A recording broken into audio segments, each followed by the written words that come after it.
Chairman peoples party Bilawal Bhutto Zardari کی نوجوانوں سمیت ملازمت کے خواہش مند افراد خود کو سندھ حکومت کے انفارمیشن ڈپارٹمنٹ کے پورٹل پر رجسٹر کرنے کی دعوت۔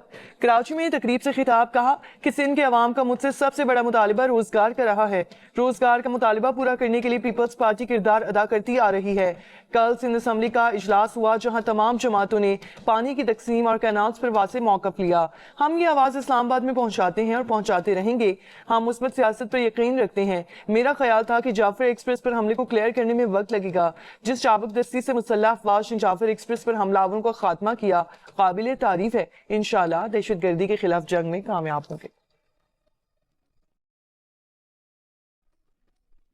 چاہتے ہیں مواقع اور ٹیلنٹ کو ایک جگہ اکٹھا کریں۔ ملازمت دینے والے اور ملازمت کے خواہش مند افراد اس پورٹل پر خود کو رجسٹر کریں۔ ملازمت کے حصول کے لیے لوگ جلد از جلد اپنا ڈیٹا اپلوڈ کریں۔ بزنس کمیونٹی اور پرائیویٹ سیکٹر کے لوگ پورٹل پر آسامیاں شیئر کریں۔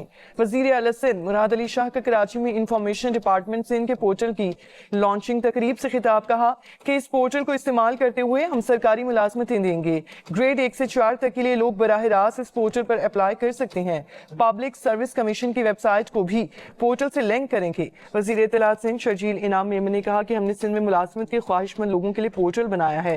تمام لوگ اپنے متعلقہ شعبہ جات سے متعلق اپنی سی وی اپلوڈ کر سکیں گے۔ پورٹل پر صرف سرکاری ہی نہیں نجی اداروں میں ملازمت کے بھی مواقع ملیں گے۔